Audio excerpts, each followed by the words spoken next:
And you've just heard The Buzz by Fiona Rutherford from her album Seed, and I'm so pleased to be joined by Fiona now. Hello, Fiona. Hi there. Hi. Thanks for having me. Oh, it's an absolute pleasure. So first of all, can you talk about Seed? It seems to me it's an album that's got stories in it and different themes as well. So what can you tell us about it? Well, Seed is based on the idea of something growing from something very small, which is kind of how I felt about the album. It's a very gradual process for me writing this album for several reasons. One of them being I've now got two very young children. So I recorded the album really gradually over quite a few years, which kind of fitted in with them. And also being self-funded, it kind of allowed me to spread the cost of it as well. So yeah, I think I came up with the title later on in the process, and it just seemed right because it had started really small and eventually it had grown into a fully formed project. And along the way, I worked with great musicians, and I kind of added parts as I went along. Some of the tracks started off just with the harp or as a solo instrumental, and then gradually added people as I went along. So yeah, just the idea of something growing. That's why I felt that was a good name. And you've got you mentioned there, you've got some other musicians on it, some collaborations. Yes. Can you tell us about those? Can you tell us a bit about those? Yes, so Amy Duncan, who sings and plays bass on the album, me and her have worked together for probably about 10 years actually. And first of all, I played the harp on her songs a lot, and I recorded in several of her albums. She's got many, many amazing albums. And we also kind of had another duo going for quite a while, which was a double bass and harp duo, mainly playing my compositions.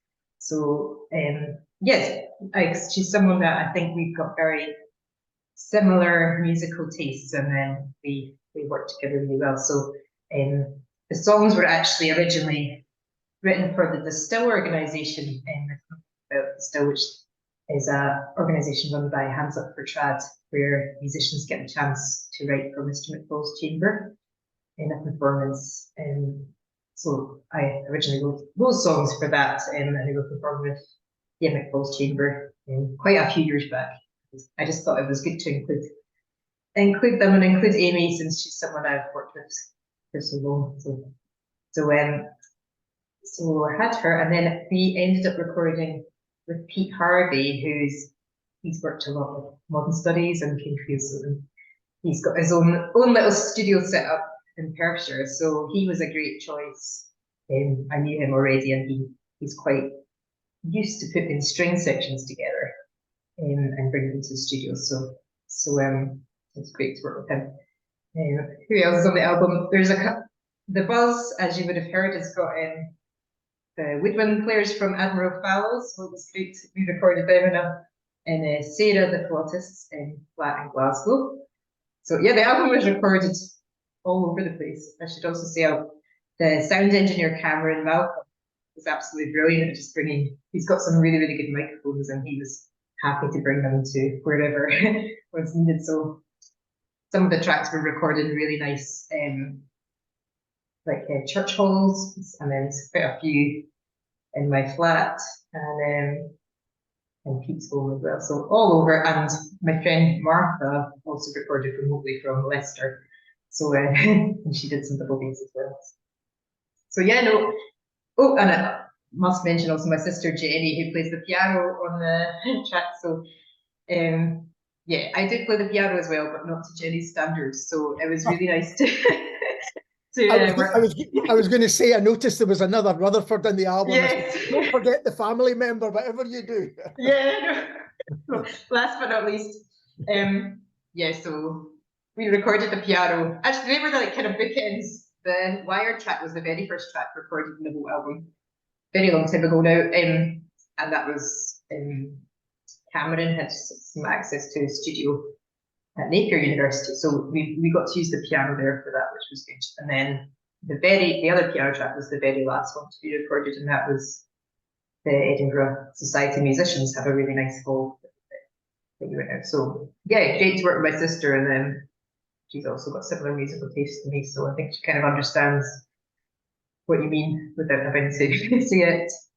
And yeah, she's a classically trained pianist, but with very eclectic musical tastes. So yeah, brilliant to have her. And did you say it was recorded over 6 years or started 6 years ago? It's been going 6 years. I know that kind of makes me go, oh, but yes, I guess it was, because my oldest, probably about 5 years recording gradually. There was a big break during COVID, of course, but yeah, probably about 5 years overall. Yeah, sometimes it was so slow you were kind of forgot you were doing it, and then you'd get some more momentum behind you. So yeah, and sorry, what were you going to say? I was going to say, did that time allow you to kind of work with these fantastic other musicians and go to different places and find the perfect places to record? Did you turn that into a real kind of benefit? I think so in some ways, because I sort of thought about it quite a lot, and you know, I think financially, just like having the cost to just go in the studio for a whole week is quite a big expense. But like to do strings, if you're doing it gradually, you've got a lump of money to use, and then you can move on and wait till you've got a bit more spare money to do the next. So I think it made you really think about it and think about whether it was a sound that you really wanted, have quite a few musicians on it, or if you just wanted the track as it was. The only thing is, like, it's pretty hard to play the whole album live due to the kind of expense of it and the varied lineup of the. I can play the solo harp tracks, but otherwise it's quite difficult to play it all. I was going to ask you that question, if you're going to play it, or even a different version of it. Is that something you've thought about? Yeah, I would love to do some more live playing. I've not done some for a while, really, actually, and yeah, I'd love to get to do some more, even just like harp sets. That's part of the thing. I've not got any planned for the album specifically, but yeah, something that kind of took some time off playing, and it's something I'm really keen to get back into, because you just realise that you miss it. I'm not so hot on the organising of playing live, but love doing it. So. And because this took a long period of time, maybe this question is different to other people's, but I was going to ask you, how do you approach writing and recording an album? Like, where do you begin? Does it seem like, a bit like when writers say, right, I'm going to do a novel now. I've done short stories and now I'm going to do a novel. Is it a similar kind of daunting thing to take on? I think when I did, I'd written the first track, Wired, and I remember that being a real turning point where I decided, like, this is the start of a new album I want to do. But I think I hadn't totally decided all the tracks I was going to include. So, I didn't decide them right at the start. It kind of went as I went along. I decided. It's probably more tracks I could have done potentially. But yeah, I feel like as lots of musicians would say, it's really hard to describe the album, but I feel like one thing it's all got in common is it's quite sort of energetic in some ways, and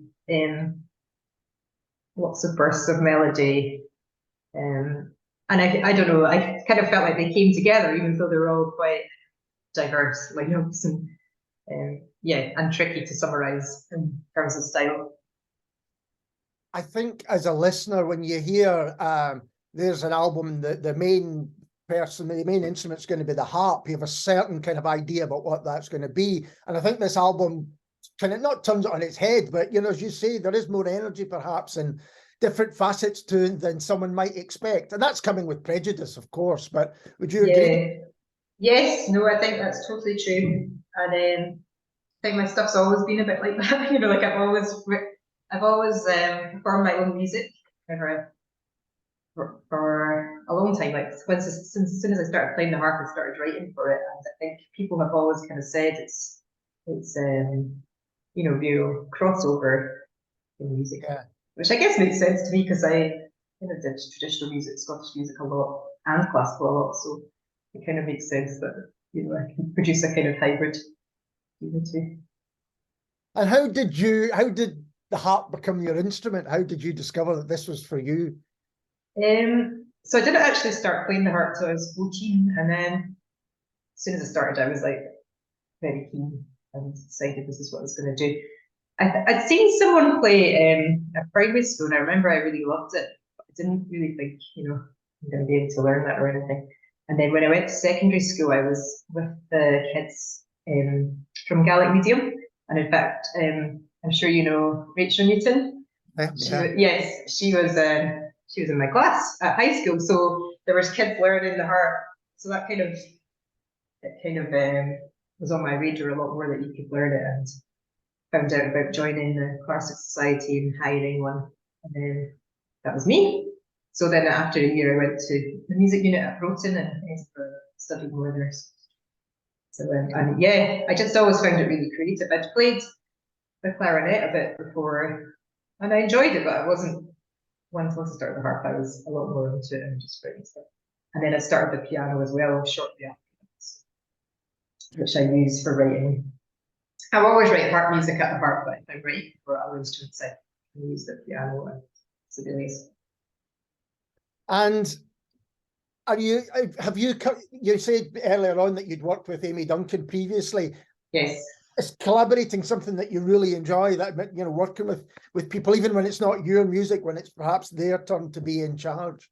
Yes, definitely, because I think that's how you kind of grow as a musician. It's like soaking up other styles and getting ideas, and I think it's also like helps shape your own style a lot, just trying out a lot of different music. So yes, but Amy's my longest running collaborator. I think I've done a lot. Like quite often things tend to be like a one-off, and then or it's just to do with what a specific gig. But with Amy, it kind of stuck for a long time. So that's great. And before we started, you'd said that you'd just come back from Belfast. Is that right? Is that no? I've just arrived. Just arrived in Belfast, yeah, right? yeah. Okay. And it suddenly struck me, a harp's not an easy thing to take on a plane, is it? Oh no, I'm actually harpless this weekend. Right, okay. For the weekend, but yeah, no, I have flown with my harp before. The kind of an ironic thing is Ryanair hate harps, even though it's their symbol. But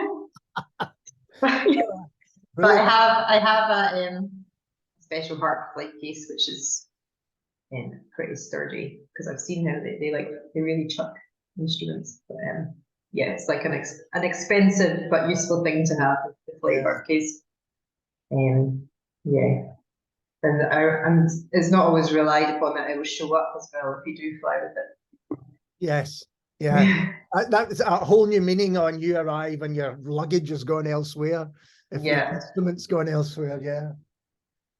So now that Seeds is out, what do you reflect upon it? How do you think about it? Or do you just move on to writing the next thing? I'm always interested in how people feel, because listeners start to hear it for the first time, but often musicians, they're not sick of the songs, but they're living with them a long time.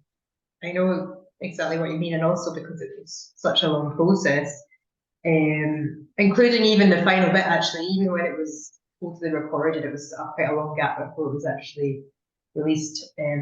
So it feels really good to have it finally out, and it kind of occupies headspace, I think, as well, until it's out. So I just feel happy that I've got some recent work that people can hear and hopefully enjoy, and also to move on and write new stuff. I'm keen to get on writing new stuff, which I've been doing already, and just hopefully the next album won't take so long. I'm just keen to keep the recent stuff.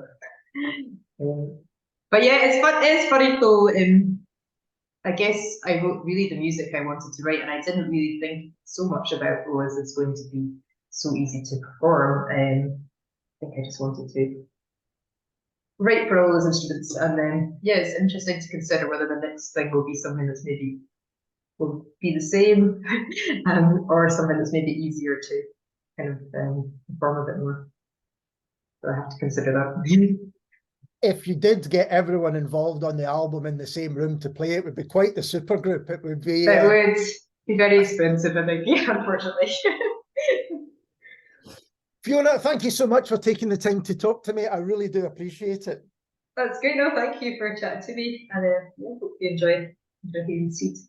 Oh, absolutely, I do. I've been really enjoying it. And Great. this is Fiona Rutherford with Amy Duncan and Still Joy.